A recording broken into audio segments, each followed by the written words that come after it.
देश के पूर्व प्रधानमंत्री और महान अर्थशास्त्री डॉक्टर मनमोहन सिंह की पार्थिव देह का आज अंतिम संस्कार कर दिया गया।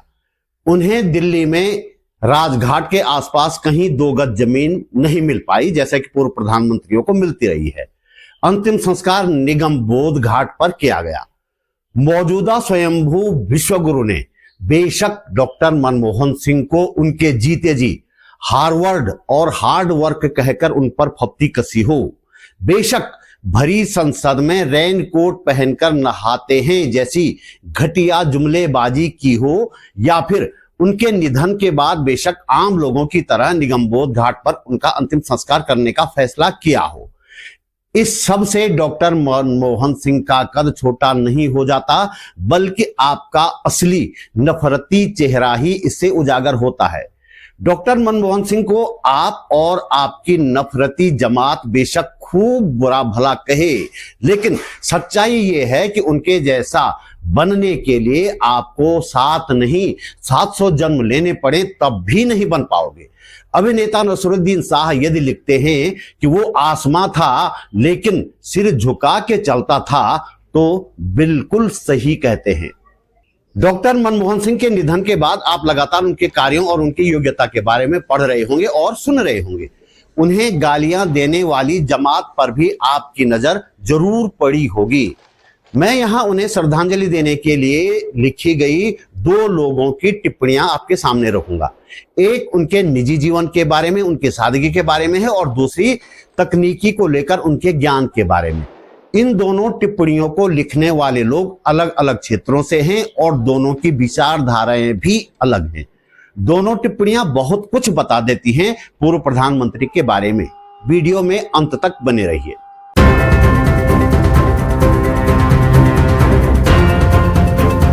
नमस्कार, बात बोलेगी चैनल पर आपका स्वागत। मेरा नाम है त्रिलोचन भट्ट और मैं करता हूं जन सरोकारों की बात। डॉक्टर मनमोहन सिंह के निधन पर यह टिप्पणी सीनियर जर्नलिस्ट और एक्टिविस्ट राजीव नयन बहुगुणा की है। वे लिखते हैं, मनमोहन सिंह को मैंने पहली बार संभवतः 1995 के आसपास कभी आमने सामने देखा और सुना था। वे आम चुनावों में कांग्रेस के हित में जनसभा संबोधित करने आए थे और मैं जयपुर की चौपड़ पर एक रिपोर्टर के नाते उन्हें कवर करने की ड्यूटी पर था। गहराती शाम को उन्हें सुनने वास्ते सचमुच कुछ दर्जन श्रोता उपस्थित थे। उन्होंने अपनी धीमी और सौम्य आवाज में देश के सामाजिक और आर्थिक व्यवस्था को लेकर कुछ बातें कही, महात्मा गांधी और पंडित नेहरू आदि की स्तुति की, लेकिन किसी के विरुद्ध कुछ नहीं कहा। उनकी स्वर लिपि शुरू से आखिर तक एक जैसी रही। फिर वह कांख में एक फाइल दाबे चुपचाप निकल गए। उसके कुछ देर बाद उसी सभा में मुझे ठीक याद है कि हाथ पांव और आंखें मटकाता झटकाता राजेश खन्ना आया। आसपास की थड़ियों से चाय पीते लौंडे, लपाड़ी और छपरी लपके दौड़े चले आए। राजेश खन्ना ने मंच पर आते ही माइक संभाल कर कहा, हे भगवान, तू इंसान को पेट न दे और पेट देता है तो रोटी जरूर दे। खूब तालियां बजी और सीटियां भी बजी। तभी मैंने अपने रिपोर्टर से कहा, राजीव नयन बहुगुणा लिख रहे हैं, कि अब देश में किसी भी दिन कोई नट नर्तक जगलर डायलॉगबाज अथवा प्रगल्भ सत्यवादी सत्ता के शीर्ष पर काबिज हो जाएगा, और मेरी आशंका सही साबित हुई। दूसरी टिप्पणी के लेखक हैं डॉक्टर ईशान पुरोहित। वे एक्टिविस्ट नहीं हैं बल्कि सौर एनर्जी स्पेशलिस्ट हैं। विश्व बैंक में अपनी विशेषज्ञ सेवाएं देते हैं। उनकी टिप्पणी लंबी है, मैं संक्षिप्त में पढ़ने जा रहा हूं। ये टिप्पणी बताती है कि कितने दूरदर्शी और तकनीकी के जानकार थे डॉक्टर मनमोहन सिंह। यह भी कि आज के विश्वगुरु जो कुछ चल पा रहे हैं वह वास्तव में डॉक्टर मनमोहन सिंह की योग्यता और दूरदर्शिता की बदौलत ही चल पा रहे हैं। उनकी टिप्पणी का शीर्षक है डॉक्टर मनमोहन सिंह, खामोश सफलता की शख्सियत। लिखते हैं, वर्ष 2007 में मैंने उस दौर में देश दुनिया के अनूठे संस्थान टेरी में नियुक्ति पाई। टेरी देश दुनिया की उस वक्त एकमात्र ऑर्गेनाइजेशन थी जो क्लाइमेट चेंज, सस्टेनेबिलिटी जैसे विषयों पर शोध करती थी। टेरी पीएमओ के लिए एक विजन डॉक्यूमेंट बना रहा था जिसका नाम था national action plan of climate change, यानी NAPCC। उसे कैबिनेट की स्वीकृति मिलने के बाद तत्कालीन प्रधानमंत्री डॉक्टर मनमोहन सिंह द्वारा लॉन्च किया गया, जो देश दुनिया के सामने भारत के क्लाइमेट कमिटमेंट का मास्टर प्लान था। इस एक्शन प्लान में कुल 8 मिशन थे, जिनमें पहला mission national solar energy mission था, जिसको तत्कालीन सरकार ने पूर्व प्रधानमंत्री जवाहरलाल नेहरू के नाम पर लॉन्च किया, जिसका कुल टारगेट देश में वर्ष 2022 तक 20 गीगावाट के सोलर पावर प्रोजेक्ट स्थापित करना था। डॉक्टर पुरोहित कहते हैं कि उनकी सोलर यात्रा भी इसी मिशन के साथ शुरू हुई थी। यह मिशन सफल रहा और फिर नरेंद्र मोदी ने भी इसी राह पर चलना ठीक समझा। आगे वे लिखते हैं कि वर्ष 2011 में solar energy corporation of India SECI की स्थापना की गई और सोलर प्रोजेक्ट्स के लिए सिंगल विंडो मॉडल स्थापित किया गया, जो शायद ही दुनिया के दूसरे किसी देश में उस वक्त था।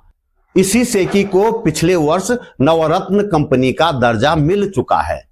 आज देश तकरीबन 100 गीगावाट की सोलर पावर क्षमता स्थापित करने के करीब है, जिसका base model doctor Manmohan Singh ने ही देश में रखा था। आगे लिखते हैं कि जब मोदी साहब ने प्लानिंग कमीशन को भंग करके नीति आयोग में कुछ दरबारी जमूरे बिठाए, तो उनको लगा था कि पता नहीं ये लोग उनके हाथों में पॉलिसी और प्लानिंग की कोई जादुई छड़ी थमा देंगे। लेकिन हुआ ये कि नीति आयोग खुद मैनेजमेंट कंसल्टेंसी के भरोसे चल रहा है। इसी की बदौलत मोदी साहब आज सीपीओ या किसी भी अंतर्राष्ट्रीय मंच पर अपने नंबर बढ़ा रहे हैं, सेकी की बदौलत। आज जब हम एनडीसी की बात करते हैं तो वर्ष 2030 तक 500 गीगावाट क्लीन एनर्जी दरअसल सोलर मिशन का ही एक्सटेंशन है और कुछ नहीं। कम से कम इस बात के लिए तो मोदी साहब को मनमोहन सिंह सर का शुक्रिया अदा करना ही चाहिए कि जो आज तक भी नहीं सोचा जा पा रहा है, उसकी स्थापना उन्होंने अपने कार्यकाल में सफलतापूर्वक कर दी थी। डॉक्टर पुरोहित ने और भी बहुत कुछ लिखा है अपनी फेसबुक टिप्पणी में, आप चाहे तो उनकी वॉल पर जाकर पढ़ सकते हैं। डॉक्टर मनमोहन सिंह के बारे में नफरती जमात कुछ भी कहती रहे, लेकिन ये 2 टिप्पणियां हैं जो उनकी सादगी और उनकी दूरदृष्टि को स्पष्ट तौर से हमारे सामने रखती है। क्या फर्क पड़ता है कि उनका अंतिम संस्कार एक आम नागरिक की तरह निगमबोध घाट पर कर दिया गया। वैसे भी वे भारत के आम नागरिक ही तो थे। जब उनसे उनकी सुरक्षा छीनी गई पूर्व प्रधानमंत्री के नाते, और फिर पूर्व प्रधानमंत्री के रूप में उनका सचिवालय छीन लिया गया, तो उन्होंने कुछ कहा नहीं ना। मौजूदा विश्व गुरु उनकी जगह होते तो क्या करते, हम कल्पना कर सकते हैं। पाकिस्तान से उजड़कर आए थे, पिता की उन्हीं के सामने दंगाइयों ने हत्या कर दी थी।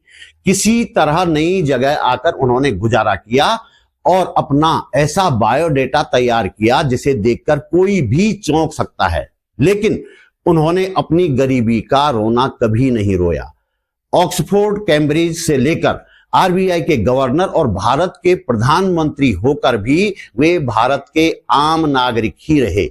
हमारी विनम्र श्रद्धांजलि।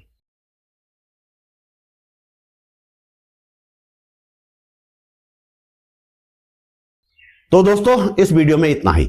आप महसूस करते हैं कि इस वीडियो को बनाने में थोड़ी बहुत मेहनत की गई है और इससे आपको कुछ काम की जानकारी मिली है, तो वीडियो को लाइक करें, कमेंट करें, साथ ही अपने दोस्तों के साथ शेयर करें। हमारे पास इनकम का कोई जरिया नहीं है, मैं बार बार ये बात कहता हूं। इसलिए यदि आप समर्थ हैं तो अपने जेब खर्च में से एक छोटी सी राशि निकालकर आर्थिक सहयोग अवश्य करें। आप YouTube पर वीडियो के नीचे ज्वाइन बटन पर जाकर या सुपर थैंक्स पर जाकर सहयोग कर सकते हैं। डिस्क्रिप्शन में बैंक डिटेल भी है। मेरा चैनल सब्सक्राइब करें, फेसबुक पेज फॉलो करें, बातबोलेगी.com भी जरूर देखें। जल्दी मिलते हैं एक और मुद्दे के साथ, एक और वीडियो में। नमस्कार।